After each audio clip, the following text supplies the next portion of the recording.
A man fell in love with a nun the very first time he met her during a journey. A few days earlier, Hogan's village had been taken over by the French. Forced to leave his home behind, he had set out with a clear audacia to gather men and one day free his village from French control. Riding with his horses, he crossed a vast, barren desert. As he pushed through the rugged terrain, he suddenly heard distressed voices coming from behind a massive rock. Curious, he dismounted and moved closer. What he saw made his jaw tighten. 3 armed men were harassing a helpless woman. She begged them to stop, but they only laughed and mocked her. That's when Hogan stepped in. Raising his gun, he coldly announced that the party was over. The men laughed. One of them even invited him to join, saying they had whiskey and that the woman could handle 4 men. Big mistake. Without hesitation, Hogan fired. 2 of the men dropped dead instantly. The 3rd man reacted quickly, grabbing the woman and using her as a shield. He shouted threats at Hogan, but Hogan didn't even flinch. Calmly, he lit a stick of dynamite with his cigarette and tossed it toward him. Panic exploded. The man fired wildly and tried to run, but Hogan, steady as ever, pulled the trigger and put him down for good. Silence fell. All 3 attackers were dead. Hogan walked up to the exhausted woman, but she stepped back, terrified. Casually, he bent down, extinguished the dynamite fuse, and slipped it back into his pocket. He dryly remarked that if she stayed out in the sun any longer, she'd burn alive. Shaken, the woman told him those men were going to kill her. Hogan shrugged and replied that they weren't a problem anymore, then told her to get dressed. While Hogan searched the bodies for anything useful, the woman disappeared for a moment. When she returned, she was dressed as a nun. She thanked him sincerely and said she would pray to the Virgin Mary for his safety. Now surprised, Hogan asked what a nun was doing alone in the middle of nowhere. She explained that she had been on a mission, trusting the sanctity of her calling to keep her safe. While searching for food, she had run into those men. Afterward, she even prayed for the souls of the dead, while Hogan,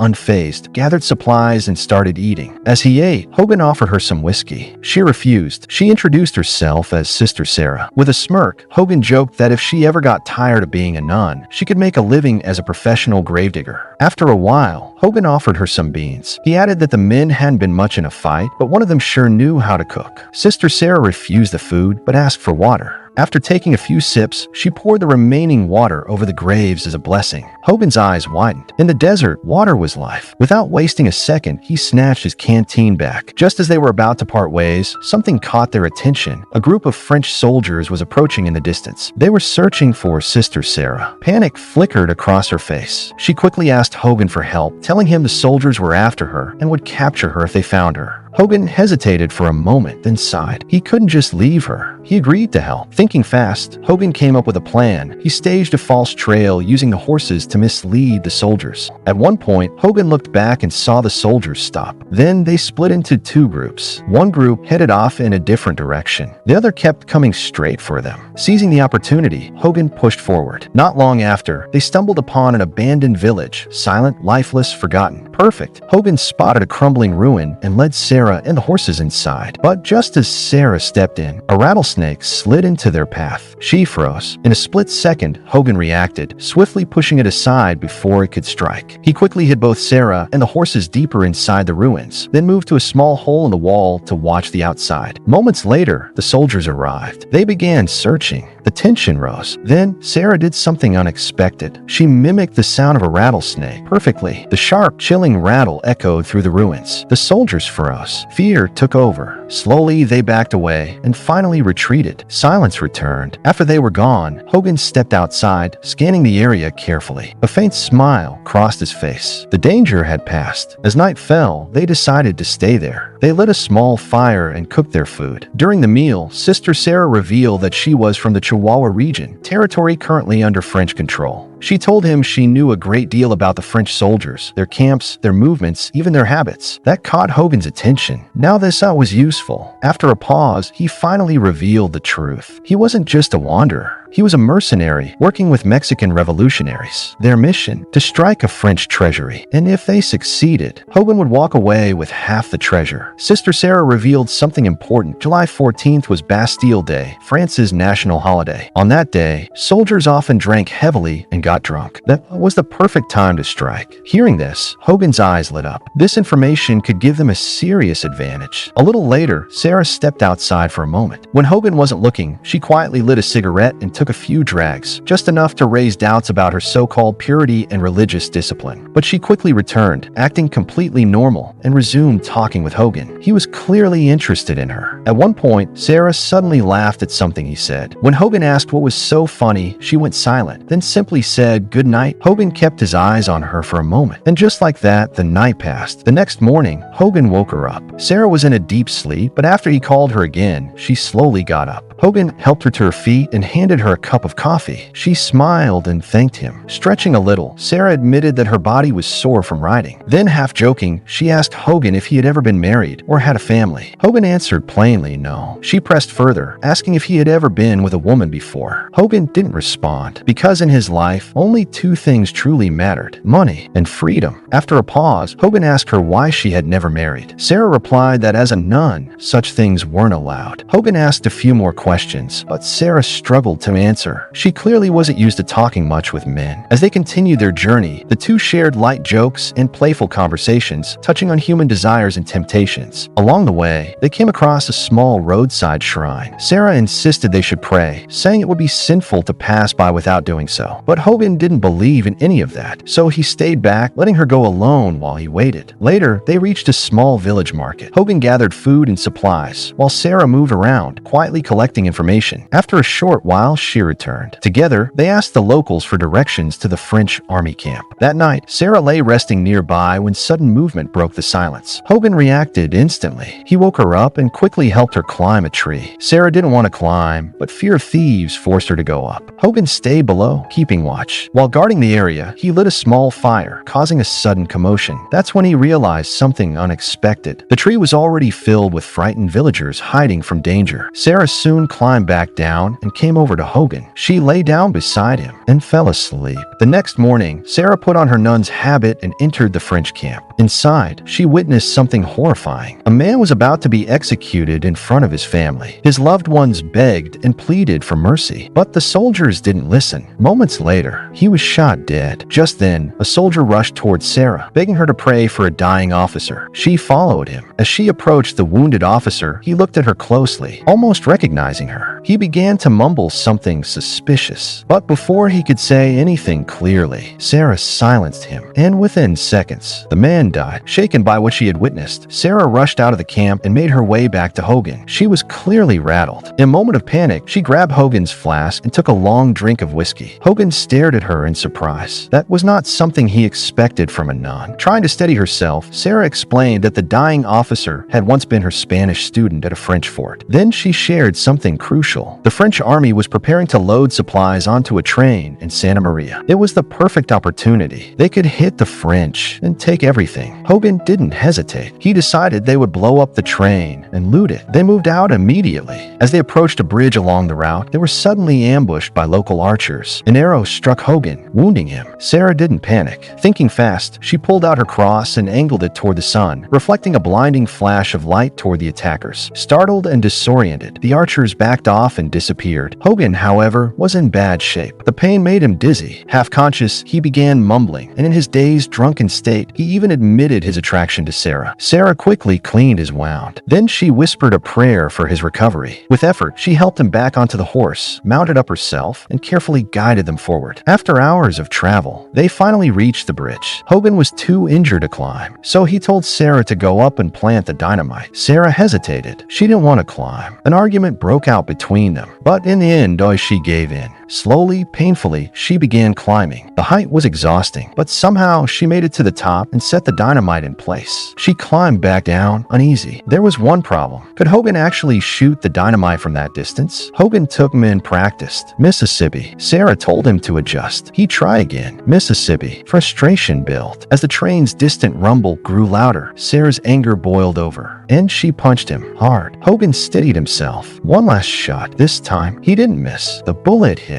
A massive explosion tore through the bridge, and the train was destroyed in a fiery blast. In the chaos, Hogan lost balance and fell onto Sara. She immediately pushed him off. No time for that. They quickly left the area, searching for a place to hide. After traveling a short distance, they came across a small shop. They went inside, grabbed some food and drinks, and took a moment to regroup. There, Hogan tried to pass a secret code phrase to a farmer, but the man didn't understand. Instead, the farmer led them to his sick father. The old man listened carefully, then directed them to seek out a candle maker who would have further information about their next move. The farmer agreed to guide them. After traveling a bit farther, they came across a stretch of barbed wire. Hogan stopped, but after a brief exchange with someone from the other side, the farmer managed to get them through. They had reached a hidden camp where Mexican revolutionaries were hiding. Inside, Hogan saw old men, women, and even children, people who had taken refuge there out of fear. Soon, Hogan was brought before their leader, Colonel Beltran, the same man who had originally hired him for this mission. Hogan smiled. It was good to see him again. That night, over dinner, they began planning the attack for July 14th. Hogan and Beltran argued over strategy. Beltran didn't like Hogan's approach. The tension grew. Seeing this, Sara stepped in. She quietly removed her gold ring and offered it to help buy dynamite. That night, using the money from Sara's ring, Hogan managed to gather all the weapons he needed. The next day, he returned fully armed. He met Sara again. No, everything was in place. They were ready to move. As Hogan prepared to leave for Chihuahua, Sara tried to tell him something important, but she stopped. The truth remained unfinished. After traveling a short distance, they met up with Beltran again. Now reunited, the group moved forward together. A few hours later, they reached a church. Upon arriving, Sara paused to say a prayer, then continued on with the others. From the rooftop of a church in Chihuahua, they rejoined the rebel fighters. Climbing up, they began spying on the French soldiers below. Hogan, Beltran, and all their men gathered, discussing how to launch the attack. But something fell off. The French soldiers weren't drunk. They were alert, fully sober, and ready. The plan had to change, so they waited for nightfall. Then, everything shifted. Sara's true identity was revealed. She wasn't a nun. Not really. She had once been a prostitute in Chihuahua. The truth hit hard. Hogan felt betrayed, but Sara stood her ground. She explained that the disguise had been her only way to survive. As part of the plan, Sara led Hogan and the others to a hidden cave beneath the place where she had once lived. One by one, they slipped inside. In the darkness, they began breaking through a wall, slowly, carefully, trying not to make noise. Finally, the wall gave way. They had an entry point. They moved in. Inside, they found prisoners, their own people. They freed them and pushed forward. Now it was Sara's turn. Hogan walked up to her, paused, and kissed her goodbye. Then he led her toward the French soldiers, placing her where she could help from the inside. Hogan himself moved closer to the general. At just the right moment, when the general and his men were distracted, the signal came. Mexican rebels rang the church bell. The attack had begun. Gunfire erupted. Hogan shot the general. Hogan spotted Sara bathing. For a second, everything else faded, and then they chose each other. In the final scene, the two rode off together, Hogan on his horse, and Sara, no longer dressed as a nun, riding beside him on her mule, confident, free, and finally herself.